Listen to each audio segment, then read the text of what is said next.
Trump has arrived in the United Arab Emirates. You see here being welcomed. This is his final stop on his Middle East tour. Before landing in Abu Dhabi, the president told reporters that this has been an amazing trip overall, and he said the U.S. now has a very good relationship with these Gulf nations. Listen.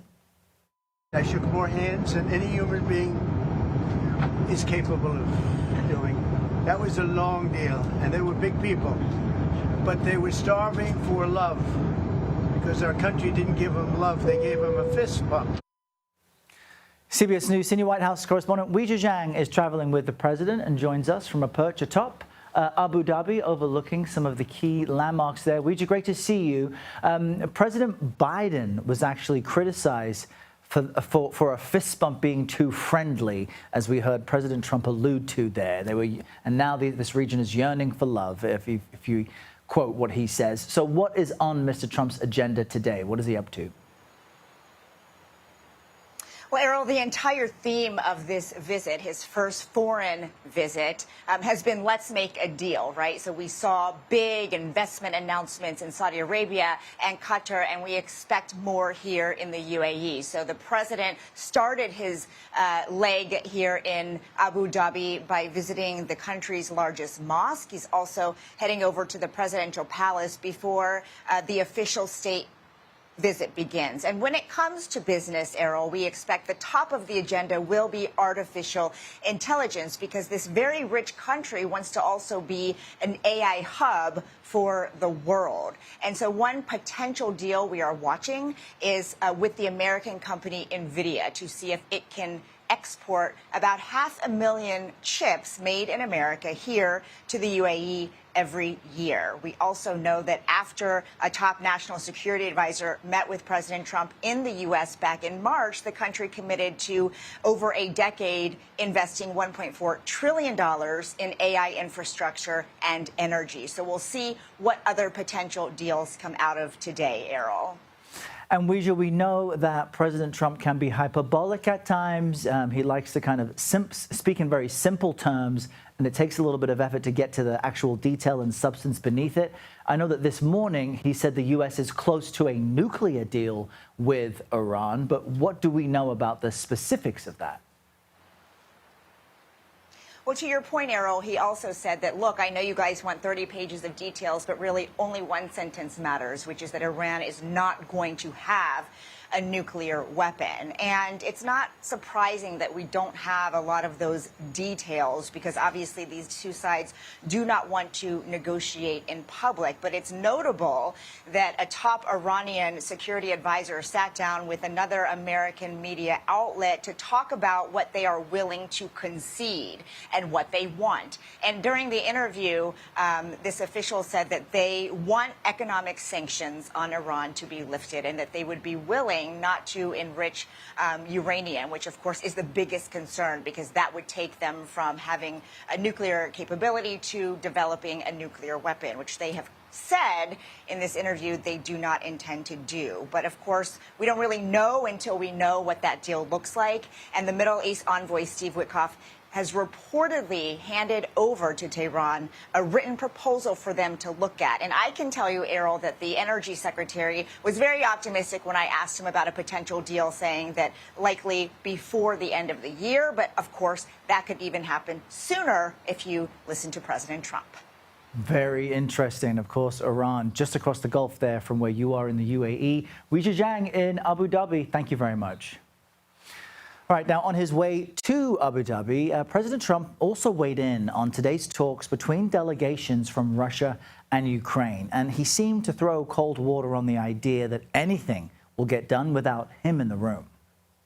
Nothing's going to happen until Putin and I get together, okay? And obviously he wasn't going to go. He was going to go, but he thought I was going to go. He wasn't going if I wasn't there. And I don't believe anything's going to happen, whether you like it or not, until he and I get together. But we're going to have to get it solved, because too many people are dying. Let's bring in CBS News foreign correspondent Imtiaz Tyab joining us from London. Imtiaz, that's really fascinating to hear the president sum it up in such simple terms, that President Putin wouldn't agree to peace without President Trump physically there. We've also got Volodymyr Zelensky, the president of Ukraine, really trying to invite Putin into some type of talks. But if we listen to each side, Russia and Ukraine in Turkey, it doesn't seem like we're anywhere near close to getting some type of agreement. What's the latest on all of that?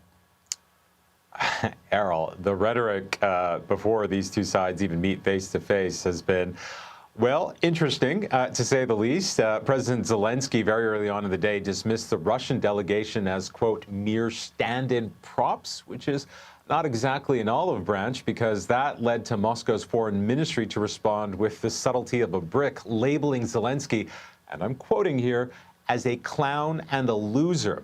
Kyiv volleyed back, calling the Russian spokesperson a laughingstock whose job it is simply to bark from Moscow.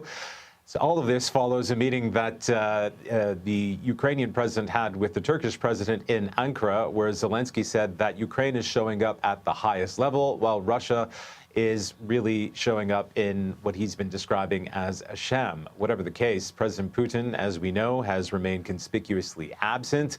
But this is very serious, despite the rhetoric. We, of course, have seen 3 years of missile strikes, trench warfare, and a death toll so grim it now qualifies as Europe's worst war in generations. So the fact that we have both sides at least considering a conversation, even though this rhetoric may be vintage playground, again, the fact that these delegations are even in Istanbul is very meaningful. Errol. Yeah, and President Zelensky has been clear that his people continue to suffer. The Russian attacks continue in many cities in Ukraine. And there's also a NATO meeting happening in Turkey. So other nations are doing what they can. But if President Trump seems to feel that he can have leverage over Putin, isn't it really all about getting President Putin to agree to a ceasefire somehow, some way, and European entities using, I guess, sanction power to get him closer to that? Isn't that the current state of play?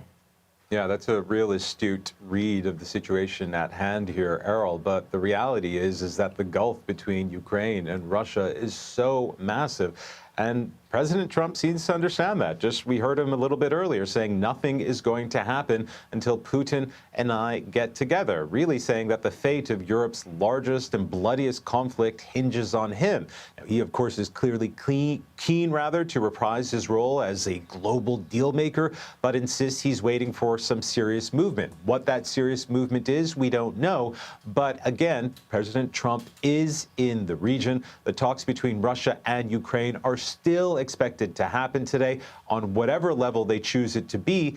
This would be the first direct contact since Russia's 2022 full-scale invasion. And whether Trump and Putin crash the party later this week or not, that, of course, remains to be seen. The fact remains, this war grinds on. Overnight, both Ukraine and Russia reported attempted drone strikes, a stark reminder that while officials may be gathering in Istanbul, the missiles continue to fall. Errol. Yeah, that's the reality check. Imtiaz Tyab with the latest for us from our London bureau. Imtiaz, thank you.